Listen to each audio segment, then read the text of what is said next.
सबसे प्यारी है, माँ तू जग में न्यारी है।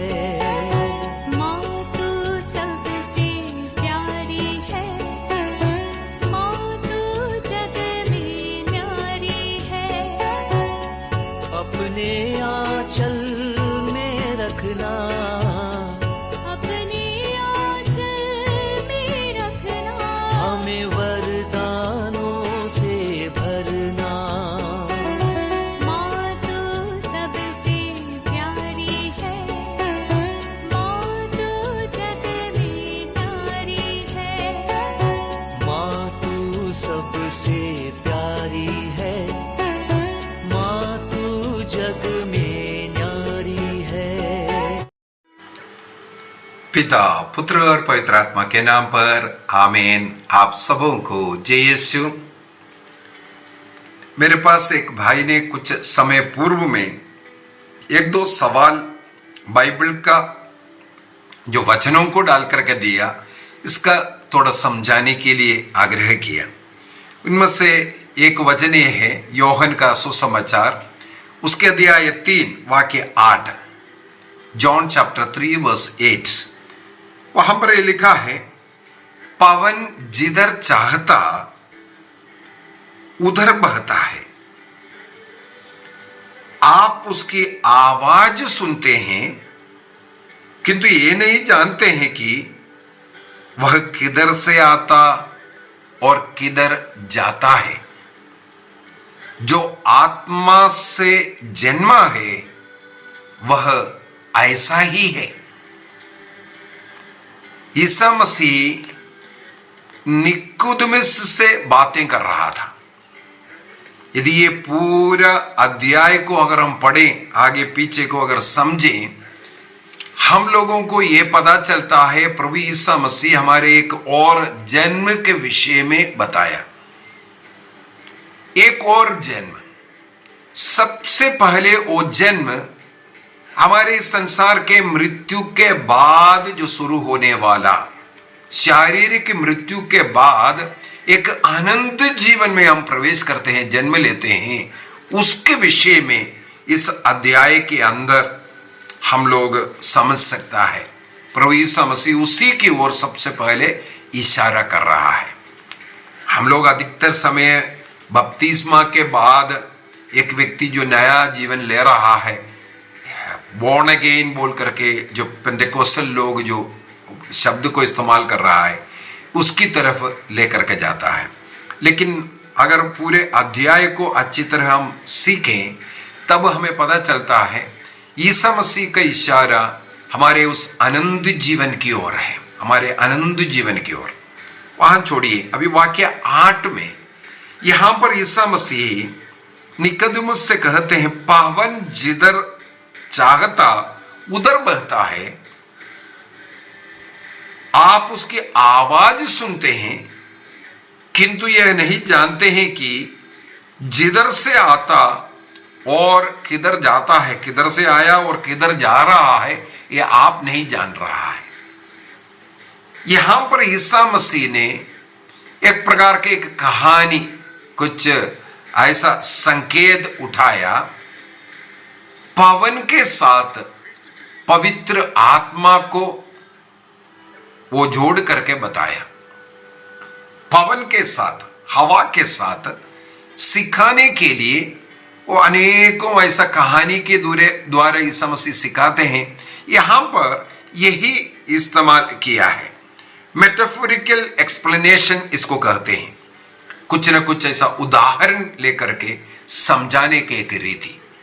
अब ये हवा का, ये पवन का क्यों उन्होंने ये उपमा बनाया, ये जो कहानी जो बनाने का क्या कारण है, इसको अगर देखना है, सही समझना है, हम लोगों को प्रेरित चरित्र उसके अध्याय 2 में जाना चाहिए। प्रेरित चरित्र उसके अध्याय 2, जब शिष्य लोग सब एक जगह पर इकट्ठे थे, ईसा मसीह के स्वर्गारोहण के बाद 9 दिनों का नोवेना प्रार्थना चला था, 9 दिन माता मरियम और अन्य शिष्य लोग, अन्य प्रेरित लोग सब मिल करके वहां पर प्रार्थना कर रहे थे। तो उससे पहले हम लोग पढ़ सकते हैं करीब एक दिन जो है 150 लोग वहां इकट्ठे थे। तो इस प्रकार लोग बैठ करके प्रार्थना कर रहे थे, इंतजार कर रहे थे पवित्र आत्मा का। और वाक्य 2 में, अध्याय 2 का वाक्य 2 में हम लोग पढ़ते हैं, अचानक आंधी जैसी आवाज आकाश से सुनाई पड़ी और सारा घर जहां बैठे हुए थे गूंज उठा। आंधी जैसे एक आवाज उनको सुनाई दिया। देखो वहां पर आंधी का आवाज पवित्र आत्मा को आते हुए उन्होंने सुना करके, यहां पर ईसा मसीह भी वही कहा है, उससे तुलना किया है पवन के साथ, आंधी के साथ या हवा के साथ तुलना कर करके पवित्र आत्मा के विषय में बता रहा है। जैसे पवन, जैसे हवा कहां से आया है और कहां की ओर बह रहा है ये हम बोल नहीं सकता है। आजकल टेक्नोलॉजी, साइंस इतना अधिक बढ़ गया है, जो समुद्री तूफान वगैरह जब उठेगा पहले से बता देता है, हाँ फलाना तारीख को फलाना जगह पर यह आंधी पहुंच सकता है। ये सब निर्णय करने का कुछ टेक्निक तो अभी शुरू हुआ, लेकिन ये कहां से आया, कहां जाएगा, इसके बाद कहां वो मिट रहा है, ये सब एग्जैक्ट बताना बहुत मुश्किल ही है। आज इतना टेक्नोलॉजी बढ़ गया है, कितना गति में आ रहा है, क्या है, इसके बाद फिर से अगला दिन बोलेगा उसका गति अभी थोड़ा और बदल गया है, अभी वो वहां की ओर तमिलनाडु की ओर मुड़ गया है, या आंध्र प्रदेश की ओर मुड़ गया है, या उड़ीसा की ओर मुड़ गया है, इस प्रकार बताता है। तो जहां से आ रहा है, जहां जा रहा है, ये कोई बता नहीं सकता। इसके बाद प्रभु कहते हैं उसका आवाज सुनते हैं। ये पेंतिकोस्त के समय पर भी आंधी जैसे आवाज उन लोगों को सुनाई दे रहा था, लेकिन ये हवा का, आंधी को हम देख नहीं सकता, लेकिन हम लोग अनुभव कर सकता है और उसका रिजल्ट को हम देख सकता है। आंधी को या हवा को अगर हम नहीं देख रहा है, लेकिन आंधी के द्वारा जो रिजल्ट होता है, जैसे पेड़ हिल रहा है, पेड़ गिर रहा है, कुछ भी जो उसका रिजल्ट हम देख सकता है, उसी प्रकार पवित्र आत्मा को भी, वो आत्मा है इसलिए हम देख नहीं सकता, लेकिन आत्मा का रिजल्ट हम देख पाएगा। हाँ, अभी देखने का तरीके के भी अगर प्रेरित अध्याय 2 को पढ़ेंगे, वहां पर आगे हम लोग पढ़ते हैं, आवाज तो सुनाई दे रहा था। वाक्य 3 में लिखा है, उन्हें एक प्रकार की आग दिखाई पड़ी।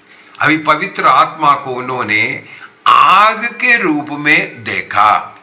ईसा मसीह बपतिस्मा ग्रहण करते वक्त पवित्र आत्मा को कपोत के रूप में देखा।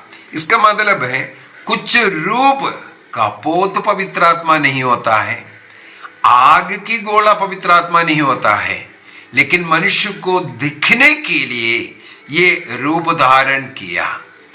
जहां ये जो आंधी जैसे आया, आवाज केवल सुनाई दे सकता था लेकिन देख नहीं सकता था। तो पवित्र आत्मा को वे लोग यहां पर हम लोग देखते हैं अग्नि के रूप में देखा। ईसा मसीह के बपतिस्मा के समय पर वो रूप कपोत का रूप था। क्यों कपोत है, क्यों आग है? पवित्र आत्मा का अनेकों चिन्ह बाइबल के अंदर है। बाइबल के अंदर पवित्र आत्मा का अनेकों चिन्ह है। एक तो हम लोग यहां देखा जो पवन, क्यों पवन है?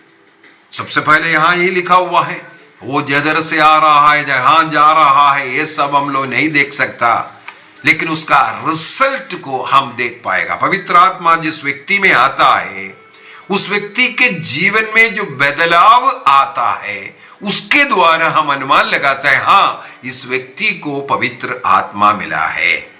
पवित्र आत्मा के जो 12 फल जिनको मिल गया है, हम लोग बोलेंगे हाँ, इनमें पवित्र आत्मा है, इस व्यक्ति में पवित्र आत्मा है। क्या कारण है? इस व्यक्ति ने पवित्र आत्मा का 12 फल दिखा रहा है उस व्यक्ति में। जिस व्यक्ति में पवित्र आत्मा का ये 12 फल दिखता है, वही पवित्र आत्मा से अभिषिक्त व्यक्ति है।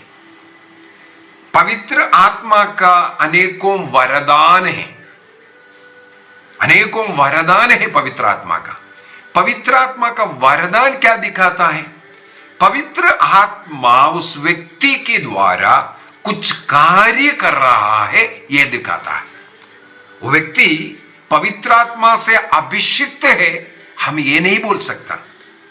हाँ, पवित्र आत्मा उनके द्वारा कुछ कार्य कर रहा है, कुछ कार्य कर रहा है। अच्छा गीत गाने वाला, सब लोग उसमें भक्ति भाव में आता है। पवित्र आत्मा का एक वरदान है वो गीत गाना। अच्छा टीचिंग करने वाला व्यक्ति या अच्छा कुकिंग करने वाला व्यक्ति, ये सब वरदान है। अच्छा कलात्मक रूप बनाने वाला पवित्र आत्मा के एक वरदान है। और कुरिन्थियों का पहला पत्र उसके अध्याय 12 के अंदर वाक्य 9 से अगर हम पढ़ेंगे, वहां पर 9 कृपादानों के विषय में लिखा हुआ है, पवित्र आत्मा का 9 कृपादान। और नबी सिहा का ग्रंथ अध्याय 11 वाक्य 2 के अंदर हम लोगों को वहां 7 वरदान के विषय में लिखा हुआ है। ये वरदान कृपादान सब प्रभु लोगों से सेवा करवाने के लिए, वाक्य 7 के अंदर, कुरिन्थियों का पहला पत्र 12:7 के अंदर हम लोग ये पढ़ सकते हैं। प्रभु सबों को वरदान देता है, किस लिए? वहां पर मैं पढ़ता हूं 1 कुरिन्थी चैप्टर 12 अध्याय 12 वाक्य 7। ईश्वर प्रत्येक को वरदान देता है जिससे वह सबों के हित के लिए पवित्र आत्मा को प्रकट करे। इसका मतलब पवित्र आत्मा के मदद से वो कुछ कार्य करके देने के लिए। इसके बाद फिर वो जो 9 पवित्र आत्मा के कृपादानों के विषय में लिखा हुआ है, किसी को आत्मा द्वारा प्रज्ञा, किसी को ज्ञान, किसी को विश्वास, किसी को रोगियों को चंगा करने का, किसी को चमत्कार दिखाने का, किसी को भविष्यवाणी करने का, किसी को आत्माओं का परख करने का, किसी को भाषा बोलने का, किसी को भाषाओं को व्याख्या करने का। इस प्रकार 9 वरदान वहां पर लिखा हुआ है, कृपादान इसे कहते हैं। तो पवित्र आत्मा किसी अन्य लोगों के लिए और अपने लिए भी कुछ आशीष अनुग्रह देने के लिए ये काम करने वाला कार्य है। लेकिन गलातियों के पत्र उसके अध्याय 5 वाक्य 22-23 के अंदर जो लिखा हुआ जो 12 फल है, वो सबों को मिलना चाहिए, सबों में होना चाहिए। जिस व्यक्ति में पवित्र आत्मा का अभिषेक है, उनको ये 12 फल होना चाहिए। कौन सा है? हम लोग पढ़ते हैं गलातियों का पत्र अध्याय 5 वाक्य 22। पवित्र आत्मा का फल है प्रेम, आनंद, शांति, सहनशीलता, मिलनसारी, दयालुता, ईमानदारी, सौम्यता, संयम, भलाई, उदारता और शुद्धता। ये 12 फल पवित्र आत्मा जिस व्यक्ति को अभिषेक देता है, जिस व्यक्ति में पवित्र आत्मा निवास करता है, ईश्वर का मंदिर जो व्यक्ति है, उनमें ये 12 फल दिखना चाहिए। और इसके द्वारा हमें पता चलता है, ईसा मसीह ने क्या कहा वहां, कहां से पवन आता है नहीं मालूम, कहां जाता है नहीं मालूम, लेकिन उसका आवाज सुनते हैं, आवाज सुनते हैं करके।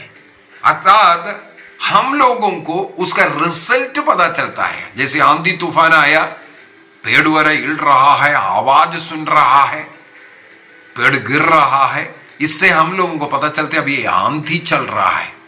तो पवित्र आत्मा भी जिस व्यक्ति में आएगा, इन 12 फलों को देख करके हम बोल सकता है, हाँ इस व्यक्ति पवित्र आत्मा अभिषिक्त व्यक्ति है, अभिषिक्त व्यक्ति है। ये 12 फल दिखना चाहिए। इसके बाद क्या लिखा है? जो आत्मा से जन्मता है वह ऐसा ही है। अब पवित्र आत्मा का एक दो और जो स्वभाव को भी हमें समझने की जरूरत है। उसको देखने के लिए यदि हम लोग सबसे पहले तसलनियों का पहला पत्र अध्याय 5 वाक्य 19 को पढ़ेंगे। फर्स्ट तसलिन्स चैप्टर 5 वर्स 19, तसलिनियों का पहला पत्र अध्याय 5 वाक्य 19। जी हाँ, वहां पर लिखा हुआ है, आत्मा की प्रेरणा का दमन नहीं करे। आत्मा की प्रेरणा का दमन नहीं करे, इसका मतलब एक व्यक्ति में आत्मा, पवित्र आत्मा आता है, वो व्यक्ति को पवित्र आत्मा कुछ प्रेरणाएं देगा। उदाहरण के लिए जिस व्यक्ति में पवित्र आत्मा आता है, पाप से दूर रहने का प्रेरणा देगा। उस व्यक्ति को अपने पापों के लिए पश्चाताप की कृपा देगा। कई लोग ये भी सिखाते हैं पवित्र आत्मा उन लोगों में नहीं जाएगा जो पापी है। ये गलत विचार है, इसलिए मैं इस बात को फिर दोबारा बोलना चाहूंगा। जिस व्यक्ति में पवित्र आत्मा निवास करेगा, आएगा, उस व्यक्ति को पश्चाताप करने की कृपा पवित्र आत्मा देता है। पाप से दूर रहने की कृपा उस व्यक्ति को पवित्र आत्मा देता है। तो पवित्र आत्मा हमें सत्य की जीवन, सत्य की ओर लेकर के जाने के लिए, उस पूर्ण सत्य की ओर, प्रभु की ओर लेकर के जाने वाला ये आत्मा है। तो उस व्यक्ति जीवन पहले बहुत गाली देने वाला, गुस्सा करने वाला, नशा करने वाला सब था। जिस व्यक्ति में पवित्र आत्मा निवास करता है, वो व्यक्ति को उसको छोड़ने की शक्ति मिलता है, कृपा मिलता है। मैंने अनेकों ऐसे लोगों को देखा है, दिन सुबह से लेकर के रात्रि तक दिन रात पीते रहने वाला व्यक्ति एक अच्छा रेट्रीट में भाग लिया, एक निर्णय किया, निर्णय करने की कृपा पवित्र आत्मा देता है।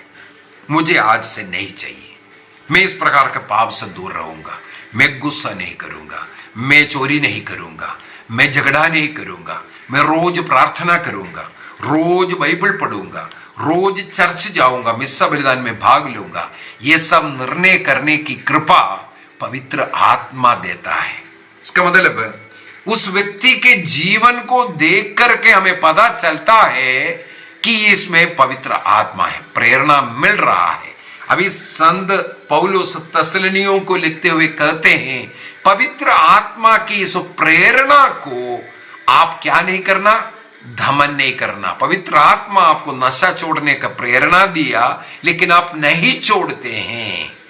प्रेरणा है पाप स्वीकार करने का, प्रार्थना करने का, बाइबल पढ़ने का, जो अच्छा कार्य जो भी कार्य है उसको करने का प्रेरणा जब एक व्यक्ति में पवित्र आत्मा आता है, उस व्यक्ति को मिल जाता है। यदि वो व्यक्ति इस प्रेरणा के अनुसार नहीं जीवन जीते हैं, तब क्या होगा?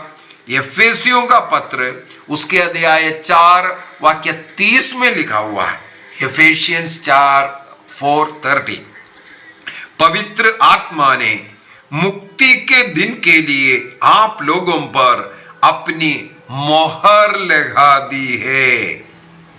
मुक्ति के लिए अर्थात अनंत जीवन में प्रवेश करने के लिए हम पर एक छाप लग गया है, बपतिस्मा के द्वारा ये मुहर हम पर लग गया है। इसके बाद क्या लिखता है? आप उसे दुख नहीं दे, आप उसे दुख नहीं दे। इसका मतलब पवित्र आत्मा आपके कारण दुखी हो सकता है। किस लिए दुखी हो रहा है? पवित्र आत्मा आप में आया, निवास कर रहा है, आपको प्रेरणा दे रहा है, पाप से दूर रहने के लिए, प्रार्थना भक्ति का जीवन जीने के लिए, सच्ची दाखिलता से प्रभु से जुड़े हुए जीवन जीने के लिए जो प्रेरणा दे रहा है, लेकिन आप उसको दमन कर रहा है, ब्लॉक कर रहा है, रुका रहा है, तब पवित्र आत्मा दुखी होगा। पवित्र आत्मा का दुख, पवित्र आत्मा को दुख देना, ईसा मसीह ने अगला बोला है, ये पाप क्षमा भी नहीं करेगा। पवित्र आत्मा का विरुद्ध है पाप। कौन सा पाप है? पवित्र आत्मा आपको पाप स्वीकार करने का, अच्छा जीवन जीने का जो प्रेरणा दे रहा है, आप उसके अनुसार नहीं जी रहा है, ये पाप क्षमा नहीं हो सकता, क्योंकि आप पाप स्वीकार नहीं कर रहा है। नरक इसलिए जा रहा है क्योंकि आप पाप को पश्चाताप नहीं करेंगे। हम ईसा मसीह को बोलेंगे, हम पुरोहित को नहीं बोलेंगे, ऐसे बोल करके कई लोग, वो लोग कौन सा आत्मा से, यहां पर हम लोगों ने देखा है एफेसियों का पत्र दिया है 4:30 में, मुक्ति के दिन के लिए आपके ऊपर वो पवित्र आत्मा का मोहर लगा है। यदि हम तिमोथी का पहला पत्र उसके अध्याय 4, तिमोथी अध्याय 4 वाक्य 2 को पढ़ेंगे, वहां पर लिखा हुआ है, बहकाने वाले आत्माओं पर और अपदूतों की शिक्षा पर आप ध्यान नहीं देना है। आगे लिखा हुआ है, वे उन कपटी लोगों के पाखंड द्वारा भटकाए जाएंगे जिनके अंतःकरण पर शैतान की मुहर लग चुकी है। किसका मुहर लग चुके हैं? जो लोग मिस्सा बलिदान में भाग नहीं लेते हैं, अयोग्य रीति से प्रभु को ग्रहण कर रहा है प्रसाद मान करके। कुछ लोग ये सिखाते हैं उसमें प्रभु नहीं है, कुछ लोग ये सिखाते हैं कि पाप स्वीकार करने की जरूरत नहीं है। ईसा मसीह ने पाप स्वीकार संस्कार को ठहराया, जो पुरोहित से पाप स्वीकार करेगा उनका ही पाप क्षमा करेगा करके ईसा मसीह ने सिखाया। लेकिन कुछ लोग सिखाते हैं वे लोग पापी लोग हैं, उनके पास जाकर के पाप स्वीकार करने की जरूरत नहीं, हम डायरेक्ट प्रभु से पाप स्वीकार करेंगे। ऐसा लोगों को भटका करके रखने वाले लोगों पर यहां पर संत पौलुस तिमोथी को लिखते हुए कहते हैं, उनके अंतरात्मा में, उनके अंतःकरण में शैतान ने मुहर लगाया है, पवित्र आत्मा का मुहर नहीं है। इस कारण ऐसा सिखाते हैं। तो हमें इस प्रकार के लोगों से बच के रहना है। तो यहां पर ये जो सवाल है, ये जो योहन का सुसमाचार अध्याय 3 वाक्य 8 में पवन के विषय में, ये ईसा मसीह ने पवित्र आत्मा को पवन के साथ कंपेयर कर करके, मैंने इसलिए उसका सब उदाहरण बोला। कहां से आ रहा है? कई लोग सोचते हैं हाँ हमने अच्छा जीवन जिया इसलिए पवित्र आत्मा हमें मिला। ये गलत सोच है। हमने पवित्र आत्मा के लिए बहुत ज्यादा प्रार्थना किया, हाँ पवित्र बाइबल के अनुसार देखेगा तो पवित्र आत्मा के लिए हमें मांग करना है, पवित्र आत्मा के लिए हमें प्यासे होना है, पवित्र आत्मा के लिए योग्य जीवन जीना है, ये सब लिखा हुआ मिलेगा। लेकिन इसका ये अर्थ नहीं है आप बुलाया इसलिए आपको आत्मा मिला। बपतिस्मा के समय पर आपने कौन सा पवित्र आत्मा वो कर करके बोला? पवित्र आत्मा प्रभु देगा, ईश्वर ने वादा किया है। और पवित्र आत्मा मिलने के बाद हमें उस आत्मा की प्रेरणा के अनुसार चलना चाहिए। आत्मा में दिन प्रतिदिन बढ़ते जाना है, उस भक्ति विश्वास में हम लोगों को बढ़ते जाना जरूरी है। इसके लिए हमें कार्य करना है। तो पवित्र आत्मा को इस पवन के साथ जो बताने का मुख्य कारण यही है, जिसे पवन जहां से आता है और जिधर जाता है हमें मालूम नहीं है, केवल उसका रिजल्ट, इफेक्ट हम दिखाई देता है। पवित्र आत्मा भी ऐसा ही है, हम नहीं देख रहा है कहां से आ रहा है, कब आया कब गया, हमको मालूम नहीं पड़ता है। जैसे साउल का पुराने विधान के अंदर उदाहरण है। साउल को जब सामुएल के द्वारा तेल डाल करके अभिषेक तो किया, लेकिन वहां पर उस समय पर पवित्र आत्मा आया करके नहीं, इसके बाद में हम लोग देखते हैं वो भी भविष्यवाणी करना शुरू किया। इसके बाद वो जब पाप की जिंदगी जीना शुरू किया, पवित्र आत्मा उसे छोड़ करके गया। साउल को नहीं मालूम था, उससे पवित्र आत्मा छोड़ करके गया और उसमें एक अपदूत निवास कर रहा है। यही हम लोगों का भी हालत है। यदि आत्मा के अनुसार हम जीवन नहीं जिएंगे, अपदूत जरूर, शैतान जरूर आप में निवास करेगा। और ऐसा कुछ हरकत, आजकल का ऐसा भी हरकत है, पवित्र आत्मा जैसे हरकतें करने वाला कुछ आत्मा है, दुष्ट आत्मा है, ताकि लोग ये सोचें, विश्वास करें कि मुझे आत्मा, पवित्र आत्मा मिल गया है और पवित्र आत्मा मुझे ये प्रेरणा दिया, पवित्र आत्मा ने ये दर्शन दिया, अनेकों को दर्शन, फलाना अगड़म तगड़म, इसके चक्कर में नहीं रहना है।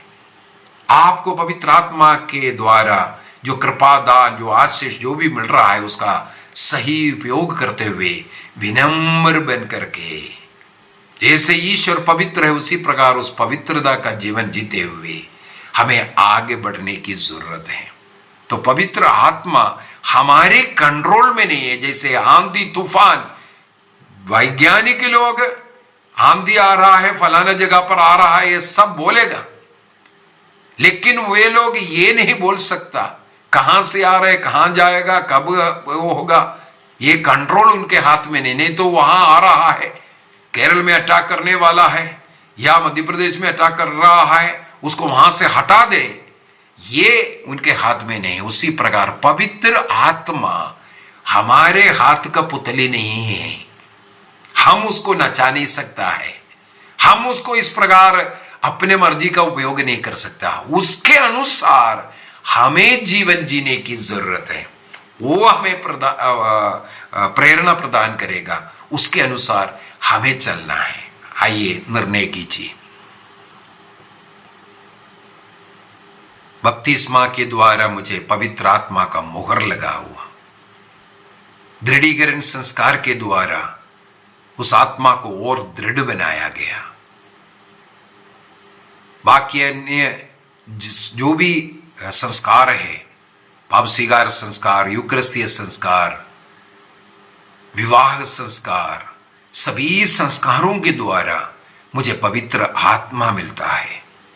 प्रार्थना करते वक्त, स्तुति करते वक्त, वचन पढ़ते वक्त मुझमें वो आत्मा ही रहता है।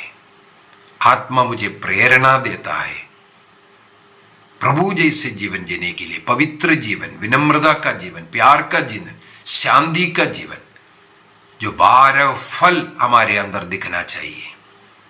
प्रतिदिन हमें देखना है, यदि मुझ में पवित्र आत्मा है, पवित्र आत्मा के 12 फल मुझ में दिखना चाहिए।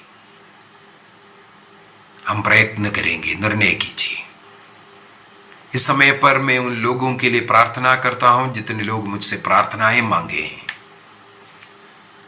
सभी लोगों को अनुग्रह मिले, आशीष मिले, रोगियों को चंगाई मिले, बेरोजगारों को रोजगारी मिले, निसंतानों को संतान मिले, घर में शांति आवे, सारी चिंताएं प्रभु को समर्पित करें। यीशु के नाम पर सबों को आशीष मिले, कृपा मिले। रोज बाइबल पढ़ने का, प्रार्थना करने का, पारिवारिक प्रार्थना हर एक घर में होवे। रोज मिस्सा बलिदान में जाने का, प्रभु को योग्य रीति से ग्रहण करने की कृपा सबों को मिले। जो निर्णय किया है इस आगमन काल में एक अच्छा पवित्र जीवन जीने का, उसके अनुसार जीने की कृपा सबों को मिले। प्रभु आप सबों को आशीष प्रदान करें, पिता, पुत्र और पवित्र आत्मा के नाम पर आमीन। आप सबों को जय यीशु।